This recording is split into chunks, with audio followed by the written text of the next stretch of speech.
Posted by you/Lunalove89. I, 26F, had been with my boyfriend, 26M, for 3 years, and a few minutes ago, he just dumped me via text. His reasoning was that he found a Facebook profile that was apparently mine, it's not, and accused me of being a line BTCH who plays games, saying we were done. This completely came out of left field.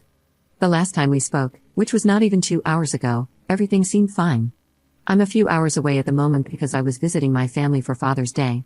I've also been helping my dad because of a car accident that left him disabled. It's been really hard for him, so I decided to spend the weekend with him. My boyfriend had to stay behind because of work. My phone was on vibrate, and I woke up to it vibrating somewhere in my room. He had called twice in a row, which is a little unusual, so I tried to call him back. A part of me was worried something bad had happened because he never calls seconds apart. He forwarded my call to voicemail after one ring, and then I received a string of enraged texts. The first was a picture of a profile of some woman who shares my name, and the rest were filled with anger, accusing me of playing him for a fool and declaring that he was done playing games. Firstly, the woman in the picture looks nothing like me. She has black hair and blue eyes, while I have auburn hair and green eyes. I also have a beauty mark above my lip on the left-hand side, and this woman has none. My boyfriend blocked my number, Facebook, and all other means of contact, and I am at a loss. This is all very sudden, and all I feel is anger and pain. I don't want my dad to hear me crying, he already has enough on his plate to deal with. For some background, my boyfriend cheated on me a few months into the relationship, and I didn't learn about it until a year later. I ended up forgiving him, and things seemed fine. He was remorseful and did his damnedest to regain my trust. I can't help but wonder if he did this because he did something wrong and is looking for an excuse, or if he wanted to dump me so he could cheat without technically cheating. Tomorrow is his birthday, too. I wonder if he just wants to be free for that day. It just makes me cry. I won't be taking him back. No way in hell. He's living in my house, and nothing is in his name, he can screw off. Right now, I'm kind of shattered because I invested so much time and emotion in this person. I forgave him when he cheated on me, and now he's pulling random Facebook profiles out of nowhere to use as an excuse to break up with me and accuse me of being the shady one.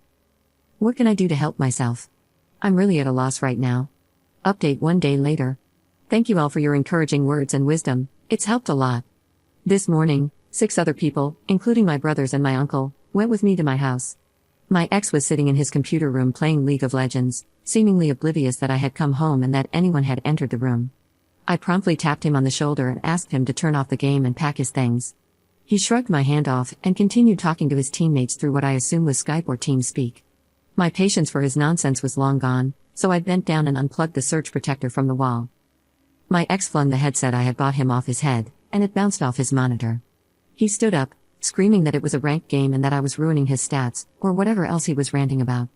My brother stepped between us and told him he had 10 minutes to pack his things, and only his things, before we called the cops to have him removed. We all stepped out of the room and watched him unplug his computer and neatly stack his belongings. At one point, he tried to take my Ethernet cable, and I firmly stopped him and told him that's mine. A friend brought in a box, and we watched him go through the house collecting the few things he owned, all while texting furiously on his phone. It turns out he was posting some nasty comments on Facebook, but whatever, that's childish, and I'm letting it roll off my back. He tossed the box of clothes, sneakers, and DVD/console games into the back seat of his beat-up 1995 Honda and then made a dramatic process out of taking his computer to the car. He seemed more concerned about his League of Legends game and his computer than about me. He didn't make eye contact or speak to me. There was just an air of hostility I can't even explain. I can't comprehend how someone could suddenly hold such animosity towards someone they supposedly loved. I sat on the stairs watching him go back and forth while my friend Jess recorded the entire process on her phone, just in case. It was really hard. I felt anger bubbling beneath the indifferent exterior I was trying to maintain. Part of me wanted to throw an egg at the back of his smug head, but I knew it wasn't worth it. He wasn't worth it, neither my anger nor my energy. The whole ordeal took about 15 minutes, and we all watched from my lawn as he drove away. My uncle gave me a big hug before leaving, and the rest of us ate pizza and watched TV. As uneventful as it was, the whole experience was emotionally draining. It's easy to feel okay when people are around to keep my mind occupied, but when I'm alone, what he did keeps popping into my head, and I start to feel anxious.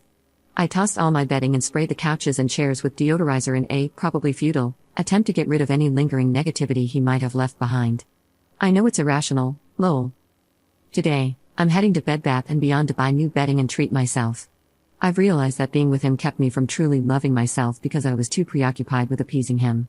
Anytime I treated myself, whether it was new clothes, a game, or makeup, he would respond with suspicion. It was all in his messed up head. Being alone after such a long relationship is daunting, but I know I'll be fine, if not better than ever, now that I've cut that toxic influence out of my life. I've also set a boundary with my friends and family. I don't want to hear anything about him. A friend texted me saying he's flooding Facebook with pictures of himself smiling and pretending to be happy. I don't care. If he's content living in his mom's basement and cheating on good women with trash, so be it. In the end, whether it's 6 months, a year, or 5 years from now, something will click in his brain, and he'll realize the massive mistake he made. And yes, as petty as it sounds, I hope it makes him miserable. I'll be changing my locks, even though I took his copy of the keys. I'm also adding extra security, just in case. When he was a teenager, he vandalized the homes of people he didn't like, and based on his behavior, I wouldn't put it past him to do something similar again. Tomorrow, I'm going to the doctor to get tested. I don't feel like anything's wrong, but I'm not taking chances. This has been a life lesson. He hasn't ruined my future relationships. If anything, he's done me a favor by raising my standards and reinforcing my self-worth. I know what to look out for now, and I know the kind of person I deserve. Thank you again, everyone. Your advice and support brought up so many great points, and it's helped me tremendously. Commenter. For real, though, isn't it, illegal to force someone to leave their living accommodations within 10 minutes under threat of violence? If the police had actually been called and it was explained to them that he had been living there and they wanted him to stop living there, they wouldn't be able to remove him immediately, depending on the jurisdiction. Ops response. It probably is. Knowing him, he wouldn't put the time and effort into pursuing it legally. The guy is inherently lazy. It was documented that he bragged about moving out on his own accord and leaving my pathetic bitchiness behind on his Facebook wall. So, if he really did try to take it to court, I would show the judge those screenshots. He wasn't under threat of violence, though. He threw property in anger and came at me aggressively. Everyone handled the matter very peacefully, and while it probably is immature to toss him out without forewarning, I'm just happy the leech is gone.